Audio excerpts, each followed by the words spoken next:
Hello, I'm Oliver Pickard. Welcome to beautiful Limousin, France. The other day I asked you on Facebook and Twitter for your unpopular opinions. And I have some unpopular opinions of my own, and they were so good and so interesting and many of them so funny that I thought, let's make a video about unpopular opinions. Now, full disclosure, I'm actually borrowing this concept for this video from another YouTuber, Jacksepticeye, who is someone who I personally watch, who does video game stuff and comedy and stuff like that. And I thought, seeing as how my viewership, but the people who watch my videos are very different to the people who watch Shawn's videos, that it would make a very interesting, an interesting comparison, but also an interesting video in its own right. And like I say, I have some maybe controversial, but maybe unpopular opinions of my own. For instance, I think that aeroplane tickets should be, the price of aeroplane tickets should be based upon the weight of you and your luggage. That's the way it used to be done in the 20s when aircraft were tiny. So for instance, I don't think you should have excess baggage fees if you're tiny. If you're 3 foot tall and skinny, I don't think that you should pay excess baggage. If you've got 40 kilos excess baggage and you only weigh 40 kilos yourself, then you weigh the same as just me with no baggage. Whereas if you weigh 50 stone and you've got a carry-on case, I think you should have to pay for excess human baggage, because let's face it, it's all about the environment, and the lighter you are, the better and more eco-efficient the plane will be, and it would allow people and air freight companies to actually balance planes better, but also be more ecological. So that's one of mine. Another one is that I think that white chocolate and milk chocolate are utter garbage and should never be consumed by anybody. I think that dark chocolate is the only chocolate. I do like fruit and nut, but I like dark chocolate fruit and nut. Even hobnobs. Dark chocolate hobnobs are the only hobnob, in my opinion. You can have plain hobnobs if you must, but dark chocolate hobnobs are better. White chocolate. It's not even chocolate. It has no chocolate in it, so it's not chocolate. Anyway, so on to your comments, and I'm going in the order that they appear on my phone as usual. So EA says, many performance modifications are useless. Focus on driver mod, and that'll lead to improvements in every scenario. This is a very interesting one because it applies to more than just cars.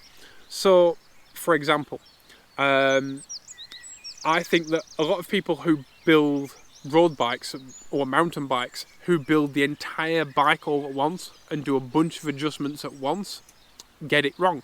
Equally, people who do full builds on cars get it wrong. You're much better with evolution rather than revolution if you're modifying stuff.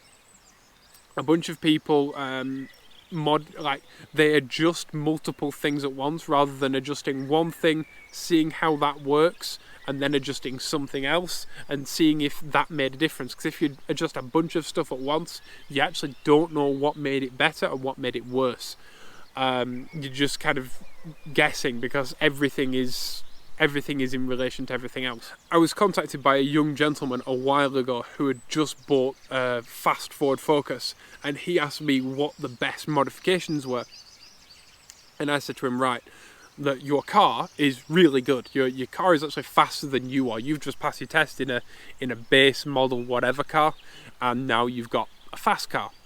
So what you need to do is you need to be as good as your car. So I advised him that his best modification would be driver training, and that he could then be faster in every car that he would ever own and be safer in every car that he would ever own. Because if you're a young kid and you just buy a car that's really fast, there's a really good chance that you're going to end up wrapping it around a tree, as so many drivers do. And so that he could actually, in the future, if he wanted to modify his car, he would know better what he was doing and learn better and know what made a difference to actually be a better driver in the first place was my recommendation. And he actually went off and did that. And later on, about 6 months ago, I actually got an email from him thanking me for doing that, because he realised how much of a better driver he'd become from his education. So I agree with you in principle, but I also think that people who do modify stuff and people who have cars that are adjustable, if you are ever going to, or even a road bike that's adjustable or a mountain bike that's adjustable, if you are going to adjust things, adjust one thing at a time. And it's amazing how much of a difference a tiny adjustment can make. Sagar G says, I'm not a fan of... Sagar G says, I'm not a fan of any kind of racing, whether it be Formula 1, NASCAR, or whatever else exists. I enjoy driving, not watching other people drive. This is very interesting, because a lot of people have been saying this about iRacing, which is, video game racing during lockdown. That they have no interest in watching someone else play a video game. I think that I'm going to use football for an analogy, which I don't like football, which is why it's a good analogy, or soccer for you Americans. I don't like football. I have no interest in football. But I would much rather have a kickabout in a field with my friends than watch a game of football at any level. I have far more interesting things to do in my life than watch a bunch of overpaid men run around in a field, when I could be running around in a field myself. That being said, if I was really into football, watching, Messi play football or Ronaldo play football, and understanding what they're doing and why they're doing it and the decisions that they're making could potentially make me a better footballer. So watching Jean Ragnotti slide a front-wheel drive car around and watching his footwork and the way that he balances that car and the way that it balances the throttle could potentially make me a better driver. So yes, I understand the side of, like, if you are just kind of the chill car enthusiast that enjoys cruising and driving a car at like 5/10, which is totally fine. A lot of people are very much that way. And there are cars that are best at 5/10, 6/10. That's where those cars shine, and they're better at doing that than any other car, or many other cars. And that's totally fine. But if you're a racing enthusiast because you want to watch like people in their prime who are the most educated drivers in our sport, who are doing the thing that they do their best, I totally get that as well. Same thing with iRacing. Although I have to say, with iRacing, I enjoy doing it, but I only enjoy doing the road car stuff. I don't enjoy doing the Le Mans car stuff. I just have no interest in it. And I understand people who find Formula 1 so removed from road cars, they find it difficult to understand. Sarah G also says, also, I think the 996 is my favourite Porsche. I've just loved it since I was a kid. So that's kind of a nostalgia reason for loving a car. I did a video a couple of weeks ago about different sorts of car enthusiasts and car clubs and stuff like that. And that's fine to love something nostalgically just because it was there when you were a kid and that's what you associate, 911s with. It's fine. And I think that the 996 gets a bad rep from people who are kind of want to be the underappreciated connoisseurs of the Porsche world and of the car world, and so do down another car to make their car better, because they've paid a bunch, especially with air-cooled 911s. You pay a lot of money for a car that's not very powerful. So if you buy an impact bumper 911, you're spending, in the case of Europe, you're spending 40,000-50,000 euros on a car with less power than a Renault Clio Sport for 4 times the money, 3 times the money. So they want to be able to justify that purchase, and rather than just enjoying their vehicle and saying, I love it, that's the car I wanted and I paid a price that I'm happy with, they feel they have to justify it. I think that in comparison to some other Porsches, it's not quite as pure, it's a bit soft, it's a bit spongy, and it's the beginning of the air-cooled, and it looks a a lot different from a lot of 911s. And so for that reason, I think that it sticks out, and because it sticks out, people poke fun at it. But it's not a bad car by any extent, and they're a lot cheaper than a lot of other Porsches. And so to say that it's a lot cheaper, and in a lot of ways, it's actually better than, say, a 998. You know, if a 996 Turbo is a cool thing. And so if you love it, Sagar, you drive it. That one car nerd says, well, he's got 3 opinions. Cars. Pickup trucks make more sense day to day than sedans. The current crop are just too damn big. Okay, I'm going to disagree with you vehemently. I think that estate cars make a better argument day to day. The reason is, a pickup truck is a work vehicle. And so they're designed to do work vehicle things like carry a lot of weight. So they are hard sprung. A hard sprung vehicle is fatiguing to drive, it has horrible ride comfort, and it makes children sad. You're much better with an incredibly comfortable estate car. I agree, saloon cars kind of suck. It's a bad idea. Whereas if you kind of pickup truck that saloon car and put a back on it and turn it into an estate, that's much better because you get the big boot that you would have in, say, a pickup truck, but it's also aerodynamic, fuel efficient, and rides well. It's good thinking though. I like your challenging way of thinking, and I agree. Modern pickups are far too big for most people. It's an industrial use vehicle for people who aren't going to use it in an industrial manner, which is a bit silly. He also says culinary mayonnaise is actually slurms. That's a Futurama reference. It should be avoided. I'm not a big fan of mayonnaise either. I do like hummus though. That one car nerd also says, life, fair or not, the ability to learn matters. Test IQs and require any public figure to disclose the number. That's all right in theory, but it all depends on who designs the test. So for example, the Mensa IQ test is very much based around a European education, it has questions on things like yachting and boys, and as in a buoy for Americans. And so that's something that if you grew up in India or you grew up in rural Massachusetts or something, I don't know, somewhere Minnesota, somewhere that's far away from the sea, you're not going to know things about buoying, and so you would score a lower score. It also has nothing to do with running a country, which in the case of a politician or a president or a member of parliament or a CEO of a company, that's got nothing to do with the price of fish, has it? So I think it depends very much on the test and who designed the test, and I think that tests can be designed to exclude certain minorities or exclude certain groups of people. This has actually been shown and proven. And I think it's a much better thing to educate everybody to a much higher standard. So for example, it's been proven that more educated people are less likely to believe in mysticism and magic because they have a knowledge of how the universe works. Apply that to a voting public who are voting for a president. My neighbour's just went past in his pickup truck. Hello neighbour in your Ford Ranger. Speaking of pickup trucks.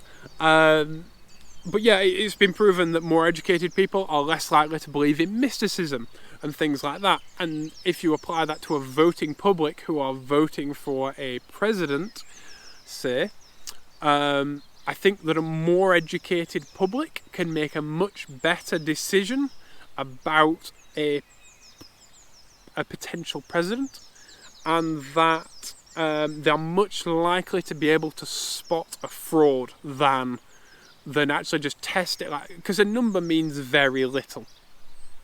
And you can be incredibly intelligent and have the moral compass of Adolf Hitler. Incredibly intelligent human being. Ferdinand Porsche, incredibly intelligent human being. Ferdinand Porsche electrified his house at the age, his family home at the age of 13. Henry Ford, massively intelligent bloke, also massive anti-Semite. So it doesn't, an intelligence is not a level of moral compass or moral fibre or anything like that. And I think that we need to balance those things. I think that, yes, being massively intelligent is a good thing. And it's a good thing for a leader. It's a good thing for any sort of leader. But you also need more than just intelligence. And there are different sorts of intelligence. For example, I know people, I had a friend growing up who is now a professor. They have absolutely no social skills at all, and part of social skills is empathy and understanding your public and understanding what people need and responding to those needs, and not having a disconnect between say a rich person who grew up with a wealthy background and went to a private school and then went to a really good university and college and has never kind of socialized with people on minimum wage.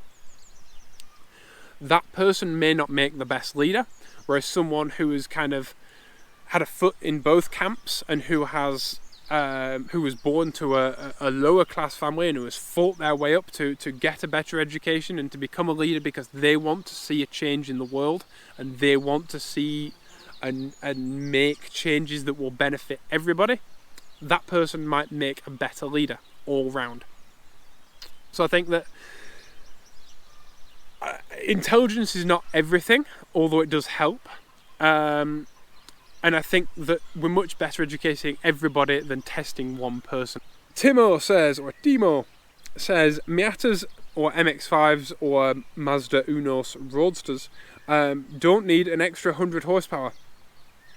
I'm actually inclined to agree. I think that handling in a car like that is much more important. So I think 100 kilos less is better than 100 horsepower more. And handling is everything, isn't it?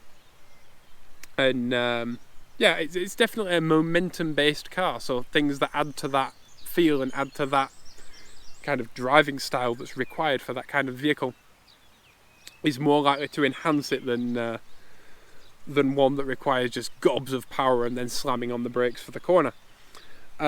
James says there's literally nothing wrong with the Ridgeline. This is the Honda Ridgeline pickup, I assume, assuming you use it as it's intended.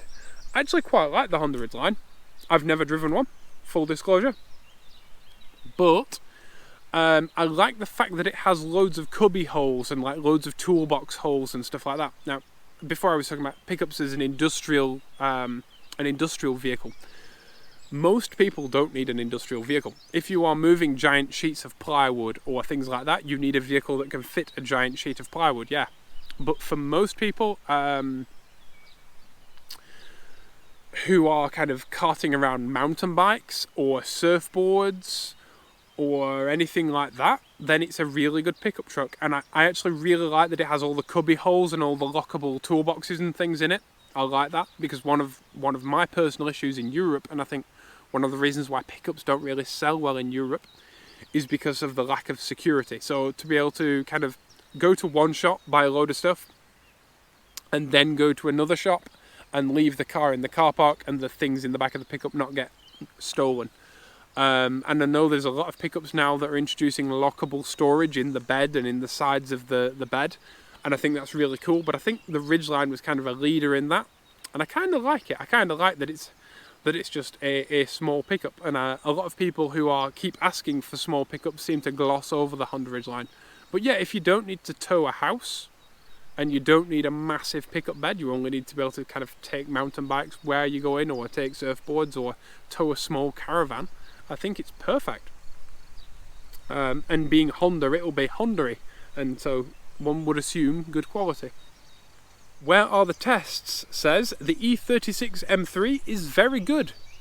I think it is good, but I think it suffers from the same thing as everything else of its generation. It's very much like the 996 in that everything of that generational kind of area. So for instance, the Mark III and Mark IV Golf GTIs got a lot fatter. Everything of that time kind of got softer and a bit fatter. A lot more safety stuff was brought in, and a lot of cars ended up a bit numb for it. And yeah, it was a difficult time for a lot of vehicles, because a lot of cars, like I said, ended up a bit soft and feeling a bit flabby and a bit too heavy, because the brakes had got better from, you know, like the Mark I Golf GTI, for example, doesn't have very good brakes, and it doesn't have mega suspension. Going into the 90s, brakes and suspension got better, and other things were brought in. So things like, you know, side impact bars and things like that didn't exist in cars beforehand then had to be introduced, and all of a sudden you've got quite a heavy car with good brakes and good suspension, but not a lot of power, because turbocharging hadn't come in, and the bigger engines hadn't come in, and then, you know, later on the bigger engines came in. I think that modern production cars, and I'm going to call the E36 modern even though it's as old as I am, well, nearly, I think that production cars growing they grow like puppies. They grow like the ears first, then the legs, then the body. I think that generation of cars, that evolution, that's very much what happened. And I think the E36 hits in a particular period in time when everything was just slightly soft and flabby. But I don't think it's a bad car at all, and if you enjoy your E36 M3, and if that's what you want, and if it's a good compromise, actually, if it's not too hard for you, if you want something that's just a nice M3, well, a nice Beamer 3 Series, that's a bit porky but also really comfortable, I think it hits at a really good price. And so I can understand why it's a really good decision for a lot of people. S2000 Stan Michael Cohen says, 15 years ago was the golden age for enthusiast cars. Oh, right. Multiple part question. So 15 years ago was the golden age for enthusiast cars. It's one of them. I think we've had 3 main really good eras in car history. I think that the mid 20s to the early 30s were a really good time in car history, because you get a lot of the voiturettes and stuff like that, a lot of the really good Rolls Royces. You get a lot of really good cars came out of that period in time. We'd got away from kind of the rather janky thing that moves 12 feet and then brakes, and then you fix it and then you move another 12 feet. So the 1920s was a fantastic period in car history. Then in the kind of early 60s to the very early 70s, we had a really good period in car history, and stuff was just fantastic. Then in the 70s, the quality dropped, cars rust a lot, and we had lots of quality problems, a lot of social upheaval in the world and stuff like that, and then things were bad for a long time. And then, yeah, in the early 90s, we got hot hatches. That was awesome. We also got cars like the McLaren F1 and the Ford F40, if they're your bag. We got a lot of really cool stuff. The early 90s also included the MX-5 and things like that. There's a lot of really good cars in that early 90s slot. And then things got a bit boring and flabby. And then, yeah, about 15 years ago, we get cars like the mid-engine Clios. We get the first, the new wave of supercars starts to come in. Cars like the Carrera GT, that was about 15 years ago, wasn't it? And stuff like that. Yeah, I get that totally. That's a very valid period in car history, and it's a good period in car history as well. S2000 Stan Michael Cohen also says automatics and turbocharging are the devil. I think that automatics have their place. For example, if you are doing serious off-roading, so if you are kind of crawling across rocks and difficult obstacles in an expedition vehicle, an automatic is a very good thing, because the last thing you want to be doing is wearing your clutch out on like rocky descents and stuff like that. You have no clutch to destroy. That means it's more reliable. Like an automatic in that sense is really good. In a bus, an automatic is a really good thing. especially in like the famous British London double-decker buses. They're automatic, and it works brilliantly in that application. I think automatics are really good for that. However, it's also proven that people who drive a manual car pay more attention to driving and pay more attention to the world around them. So, in theory at least, they are a safer driver. Being less insulated from the world around you means you are more able to pay attention to what's happening and pay attention to your vehicle and look after it and drive better. However, if I was going to cross the Sahara, I would want an automatic transmission, potentially. And turbos, they're alright. I don't mind turbos. I don't mind superchargers either. I think that, again, it's all about application. Hardworker12 says, I have absolutely no interest nor excitement for the C8 Corvette. I feel similar indifference for the C7 and C6. I could not care less. Corvettes should have V8s in the front and pop-up headlights.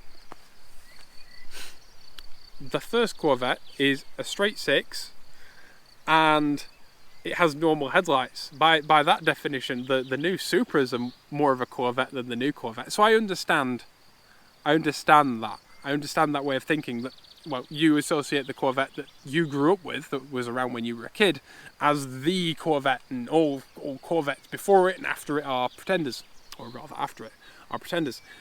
I get that, but also if you were born in the 50s, you would think that all Corvettes, potentially all Corvettes that don't look like the original Corvette, are pretenders.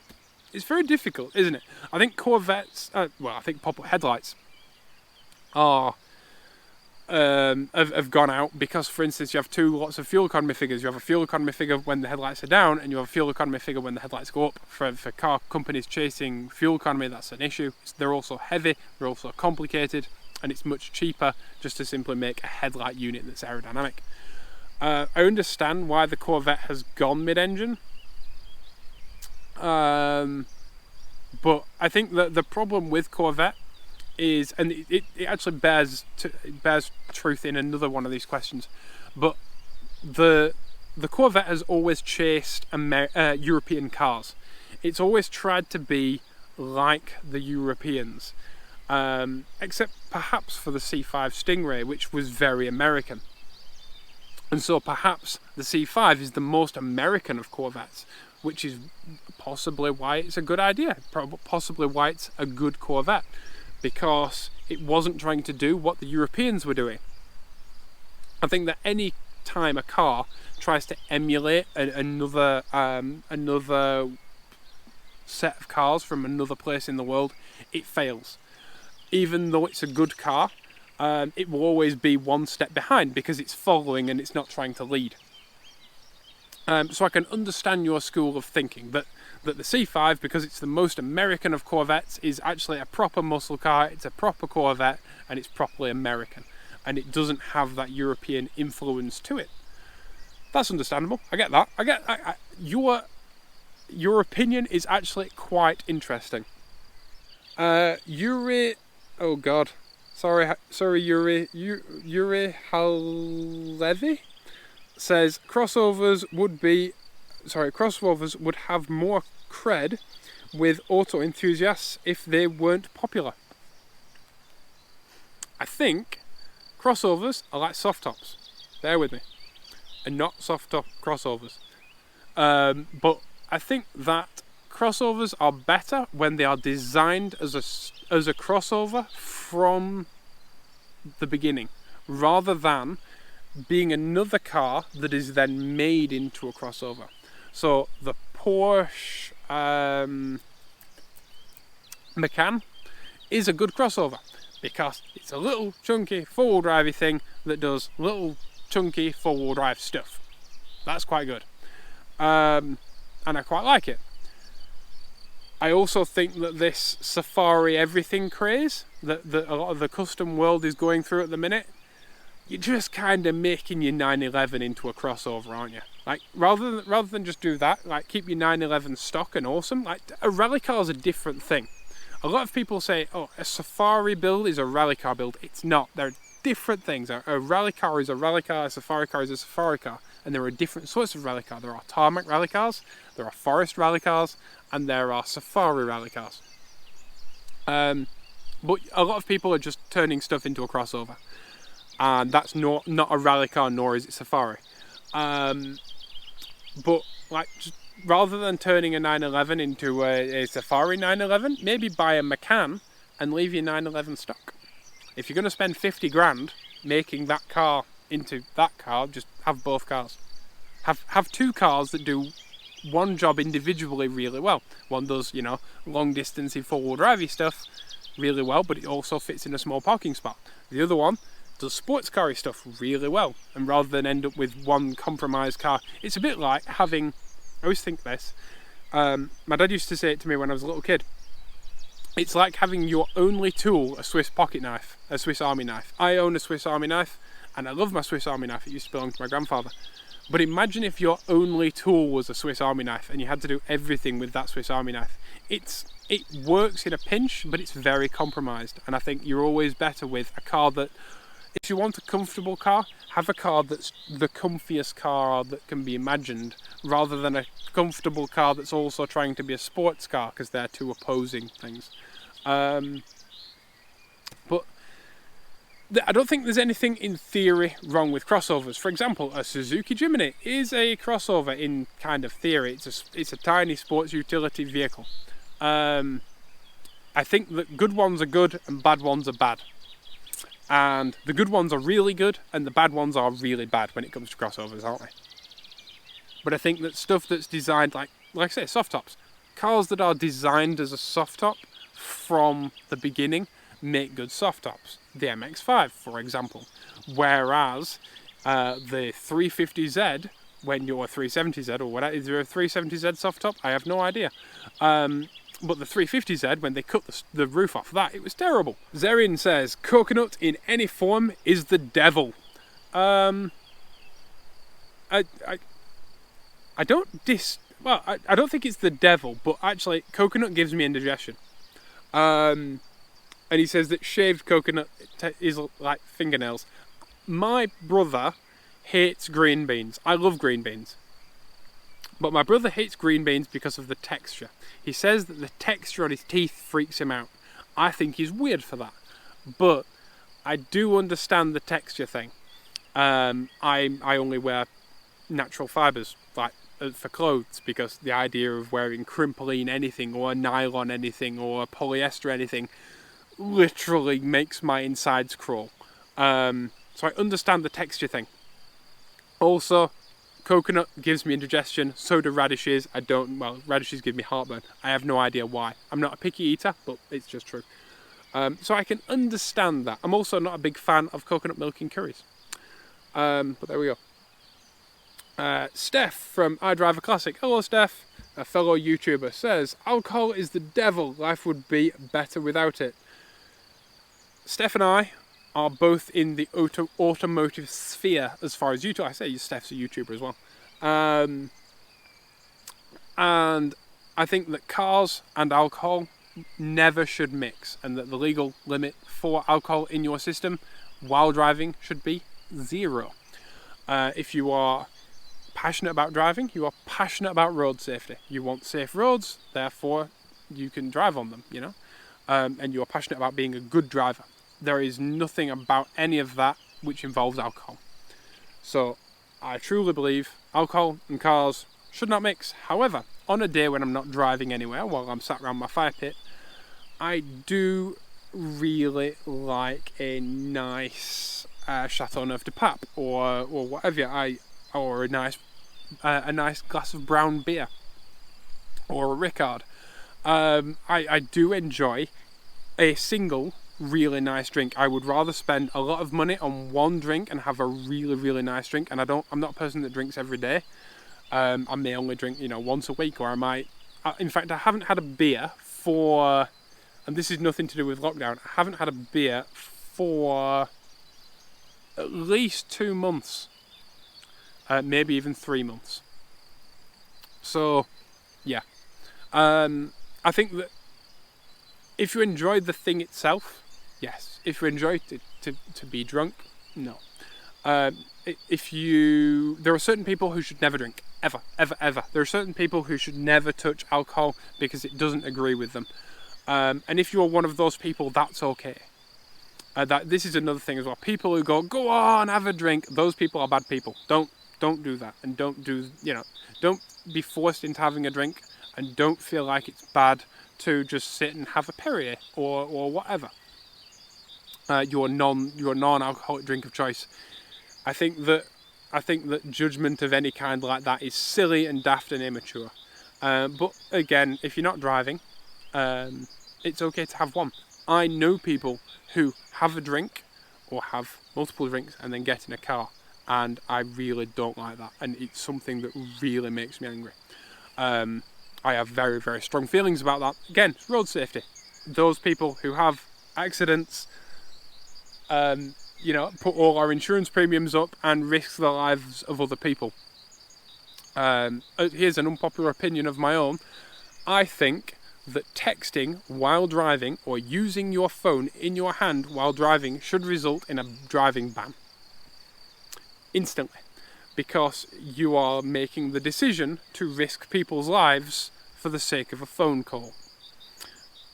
It's a proven fact, and you're more likely to kill someone on your phone than you are drunk, even statistically speaking.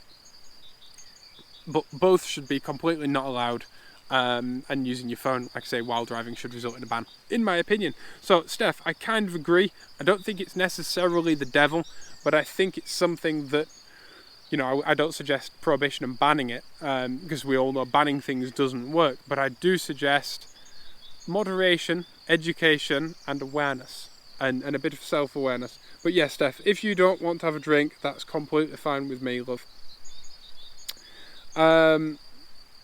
Serial Experiments Powflip says, Group B was never cool and did incalculable damage to the sport. Powflip. I follow Powflip on Twitter because he has some very good opinions. This is one of his very good opinions. I agree, and I believe that Group A rallying, which was 2 litre, 1600, then later 2 litre, front-engined, rear-wheel drive cars, were better rally cars, and it is a better period in rally than Group B. And the reason for that, I've got 3 reasons really, but one is that the cars were very limited in their abilities, so it took very good drivers to get the best out of them, which resulted in not the fastest rallying in the world, but some incredibly skilled and talented driving. My second reason is that when accidents did happen, they didn't happen at a speed where people died, and the freak show of Group B brought in those massive crowds. And before that, there weren't massive crowds, so it wasn't that the security and the safety wasn't really as big of a problem, because the accidents weren't happening at such a speed, and people didn't come to watch Group B cars crash. Like, people went to watch cars go around corners sideways and not being left foot braked at high speed with flames coming out the back. My third reason is that Henry Toivonen, who died in a 033 Lancia, was one of the greatest drivers who has ever lived. And if you don't believe me, look up Henry Toivonen's driving. It's actually difficult to find on the internet. Henry Toivonen drove at one point for Lotus Talbot. He drove a Lotus Talbot Sunbeam. The man used to do rear entry drifts in the 1970s. I mean, he was incredible. He's one of the most talented car control drivers who has ever lived. He was incredible in a 2 litre rear wheel drive car. Utterly incredible. And also the cheapness of running a rally team with basically road cars made it so that more companies could enter rallying, and that was a lovely thing as well. That was a fantastic era in rallying, and I think that Group B spoilt it. And although it may have been something that attracted people to rallying, I don't think it actually helped the sport. So I actually agree with that one. Patrick Frawley says, States of Motion. The most underrated band of all time is Depeche Mode. No, it's not. It's Suicide. In fact, the album Suicide by Suicide is incredible, and it's one of the greatest early electronic albums ever created. Although Depeche Mode, not my thing, so I'm biased, but potentially, I respect you even though you're wrong. Calvin Andrew says, with a few noticeable exceptions, the original MR2, for example, Japanese sports car designs are never more than 70% successful. Right. That, kind of. With the Japanese auto industry, you have to understand that Japan's auto industry was built upon creating cars from other places. So, for example, Hino was Hino Renault, and they made Renault 4 CVs in Japan. Austins were built by Datsun, actually, in Japan. So the first Datsuns ever were actually Austin 7s. And then they built A90s and other Austins in Japan. And so they always looked at other places for their inspiration to build their cars. And that's okay, but you always end up behind the curve. A good example of this, in fact the best example I can come up with off the top of my head right now, is the A86 Toyota Corolla, right, which is the famous Initial D Drifter Toyota Corolla, which wasn't very famous in Europe for a long time. The reason is, it was very much inspired by the Ford Escort 1600, the RS 1600, which is a Lotus twin cam powered Ford Escort. And they were fantastic in rallying. So then Toyota looked at that, went, we want to go do rallying, and they were doing okay with Celicas, but they wanted something more. So they built what was basically a very similar car to the Ford Escort 1600. Then they took it rallying, and by the time they'd engineered it, built it, tested it, and all that jazz, the cars in Europe had gone, the Ford Escort had gone to the 2-litre BDA unit, which means they were left literally in Ford's dust. And I think that I said this with the Corvette, anytime you are following rather than trying to lead, it's a much safer bet, because you're working on technology that's proven, and you're going for things that are proven, but you'll always be one step behind. I think where Japan has succeeded massively is when they lead. So for example, at the time when the Mazda MX-5 came out, Britain wasn't making good British sports cars. The MGB was pretty much dead for all intents and purposes. The MGF sucked. The Mark II Lotus Elan was front-wheel drive, for God's sake, and wasn't a proper Lotus in that respect. And so what Japan did was they did what Japan does best, which they looked at everything, all the greatest British sports cars, and they went, well, we need a gear shift like this, we need suspension like that, we need it to look like this, and they put it all together, and it works beautifully. And they took their attention to detail into a language that they knew well. Another example of that, another example of Japan leading, is the Honda Civic. The Honda Civic R is a superb piece of kit for most generations. And the reason for that is because Honda, rather than copying, say, the Peugeot 205 GTI, they just went, right, VTEC, let's try that. And they led the way. They built something which was utterly astounding. The LC500 Lexus, the current generation top GT car Lexus, is brilliant. It's amazing looking, it's amazing driving, it is a superb GT car, and in my opinion it's better looking than the current Aston Martin. Yes, a Lexus is better looking than the current Aston Martin. So next question. So yeah, you're kind of right in some respects. Onto Facebook comments. Michael Williams says, carbon bikes bore me. This is carbon road bikes, I think.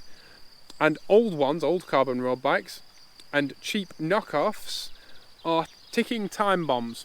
I made a video a long time ago when I used to do cycling content. I learned how to do YouTube and edit video and stuff by making cycling videos way back when.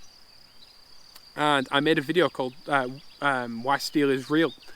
And the reason is that carbon bikes are incredibly stiff, which is what made aluminium bikes so good.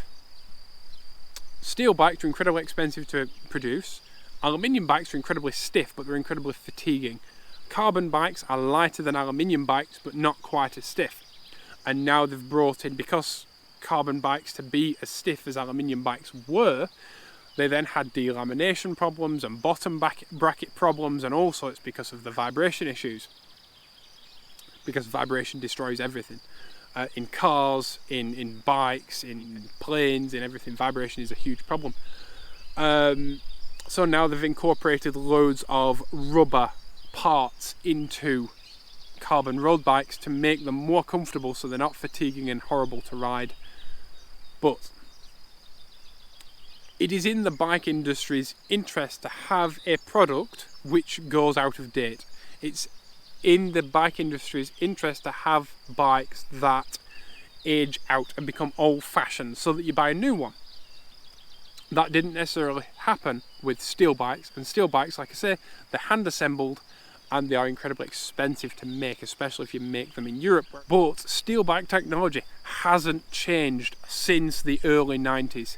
You know, we didn't have Wi-Fi, we didn't have, like, computer-aided design was in its infancy. We didn't have a lot of technology that that we do today. And I would love to see it.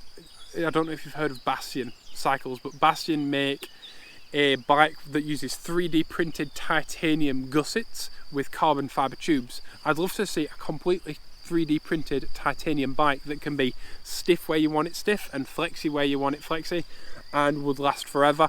But they would have to be incredibly expensive, because obviously you're not going to buy another one. Once you've got one, it's a bike for life. I really like that idea. But it doesn't fit with the mass market, mass production ethos of a company like, say, Giant. So yeah, carbon bikes, I don't want one. But I understand carbon wheels, and I understand kind of a lot of the thinking behind people, and I understand why they're fashionable. I understand why people like them. Don't want one myself. I get what you mean. And delamination is incredibly scary. I've seen some Chinese like copy frames where you can literally squidge the carbon fibre like this, and it's not good. Cristo Sanchez said, loud exhausts are stupid and obnoxious. I think there's loud exhausts and there's obnoxious exhausts. So for example, Jolene, my 2CV, 425cc engine, is quite loud for the size of the engine.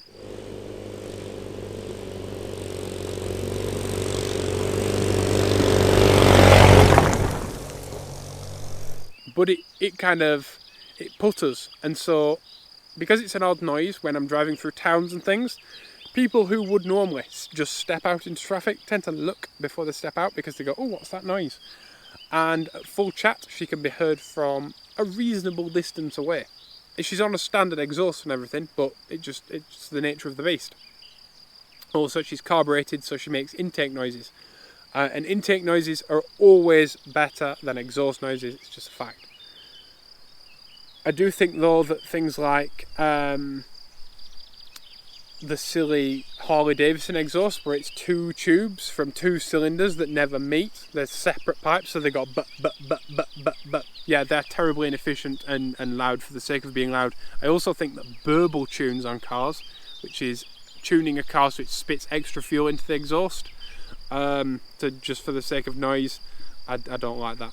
And yeah, I'd struggle owning an overtly noisy car. I like cars, modern cars that have quiet modes. I think that's quite a good idea, because although you may love your noisy car, there will be a time when you have to go and get someone from the airport or something, or you are coming home at 5 o'clock in the morning and you don't want to wake up everyone on your street.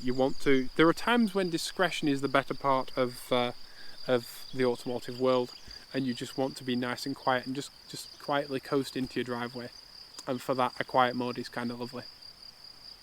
So yeah, I think anything obnoxious is unpleasant, isn't it? That's why obnoxious is such a horrible word. So I get where you're coming from, Christo. Although loud pipes do mean that people do turn around and notice, and so don't step out into the street and stuff like that. Other cars hear you coming, so I kind of get that school of thought as well. But there is a line, isn't there? Steve Grove says BMW drivers are full of self-importance. I think that very insular cars, so cars that are very insulated from the outside world, cars that are very cocoony, so a lot of German saloons, so Audis, Mercedes, BMW, cars that are well sound insulated, you are then removed from the world around you, and so that you may actually act in a way that you wouldn't normally act. A good example of this would also be internet comments. People making internet comments because they're looking at a screen and not another person's face. By the way, I've got super glue because I've cracked my phone. The cat knocked it off a thing. But I can't. I need to go and trade it in for a new one, but I can't because lockdown.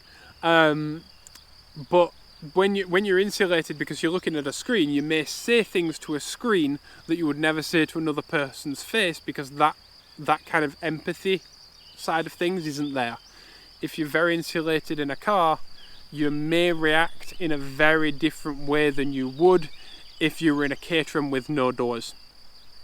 And you are, or in a soft-top car or a Spider with the world around you very much part of your automotive experience.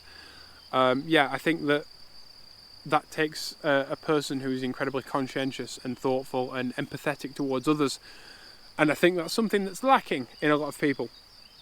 But Steve, I don't think it's necessarily just BMW drivers. I think it's anyone who drives a car that's incredibly insulated. So, for example, Tesla drivers, BMW, Mercedes, any large car that is very insulated. Range Rover drivers.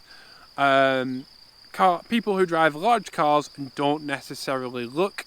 Also cars that contain things that are attention grabbing, things like large infotainment screens, which is why I talk about Tesla. Large infotainment screens and things like that, things that are distracting, again adds to that insular effect, which means people are less empathetic. Adam MacLeod says, my unpopular opinion is that really loud exhausts drive me insane, especially on motorbikes. That kind of keys into what we were saying before, doesn't it? About the fact that it's nice that other people notice you, especially when you're a vulnerable road user, but there is a sense that certain exhausts just take it to another level and become ridiculously obnoxious. Also, not all exhausts are nice sounding. Shawn Lyon says old 2CV engines are fine with synthetic oil. Ooh! So a lot of people say that you should only ever use mineral oil in 2CV engines. I think that a bigger problem, I don't necessarily know about synthetic oil because I think it very much depends on the synthetic oil. I think that there are probably synthetic oils out there that are completely fine, and any oil is better than no oil. That being said, there are a lot of people who use oil in 2CV engines that is far too thick. A lot of people go up to a 50 weight oil, thinking that in hot weather it's better. I disagree. There's a school of thinking with air-cooled engines that a thinner oil is better because your engine is actually not air-cooled, it's oil-cooled. And so the better the oil can flow around the engine and the faster it can flow around that engine, the better it cools the engine. And heat will damage an engine very, very quickly. Running too thin of an oil is a problem, but running an excessively thick oil in an air-cooled engine is just as bad, if not worse, like I say, because it can't circulate very quickly.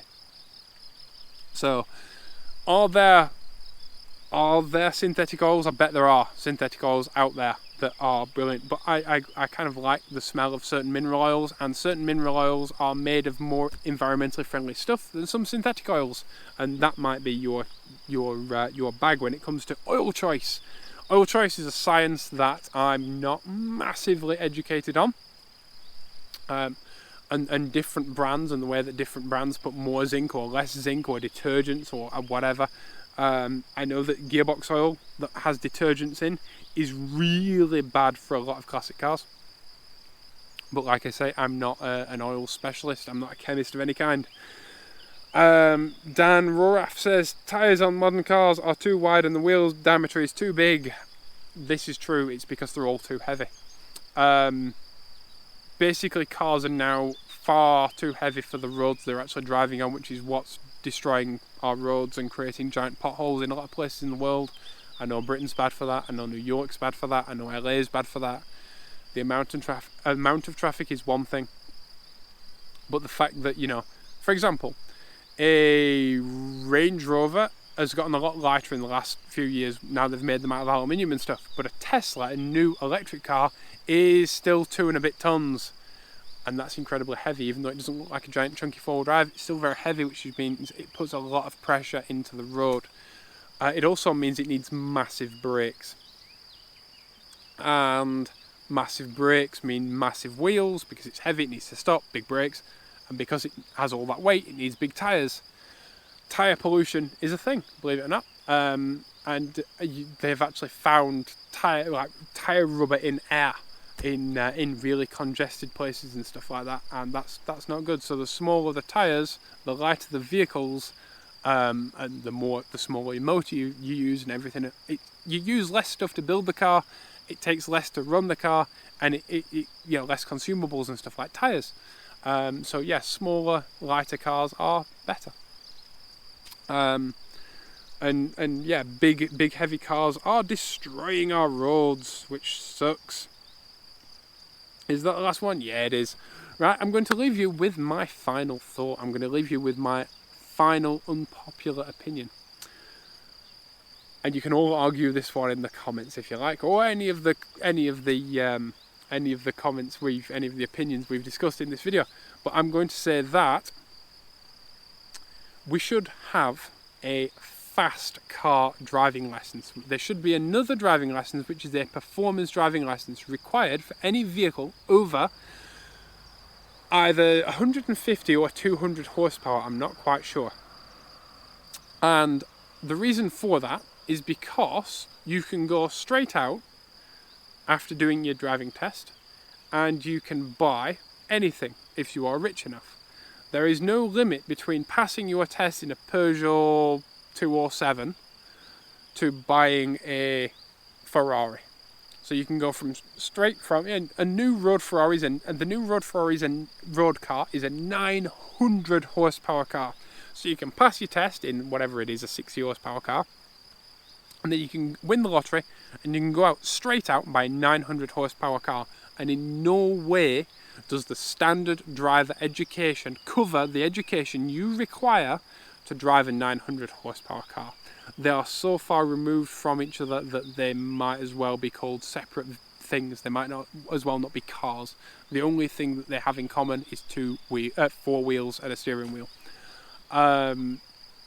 I think that skid pan and wet weather training should be necessary. You should have to do an advanced car handling test in order to drive fast, powerful cars, and that would mean lower insurance rates for people with fast cars.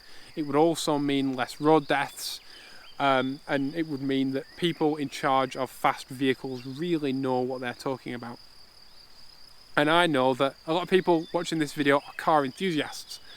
And because you're a car enthusiast, because you're a driving enthusiast, many of us have advanced driver training. Anyway, I know just after I passed my test, I went out with my dad, who is an experienced rally driver. He was also a rally mechanic. He's literally built cars. He's built rally cars, but he's also rallied for years. He's done skid pan training and all this stuff. My dad's he's done, even heavy goods vehicle training. And I went out and we did driver education. and not everybody has that ability.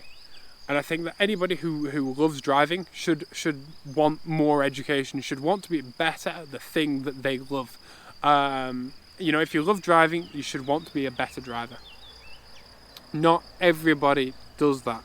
Not everybody has that thought process. And so I think it needs to be low. That, especially, you know, you can buy a 60 grand car, which is twice the price of a new Corolla or whatever, that has, what's a Hellcat, got 700 horsepower, and all you need is money, and that's a bit scary. So yeah, I'd happily do another test in order to drive something a lot faster, but it also would breed a market of cars that are under that power, that then have to be lighter in order to get around the regulations. Anytime you create a regulation, people are going to create fast vehicles that get around those rules, and that's cool. So it would mean an increase in small, lightweight hatchbacks and things like Caterhams and things like that are incredibly fast, yes, but also get around the rules. I'd also add that any fast Caterham is well above 150 horsepower. Any super fast one, you know, the ridiculous ones are well above that noise. So yeah, that's my opinion. Fast road licenses. Please remember to subscribe if you want to see more videos like this. It massively helps. And I'll see you all. Oh, by the way, social media, all down in the description if you want to check out the Facebook group or my Twitter, Instagram, all of that. I've even got a Tumblr. All that's down in the description. Thank you all for watching. Please be awesome to each other, and I'll see you all in the next video. Bye-bye.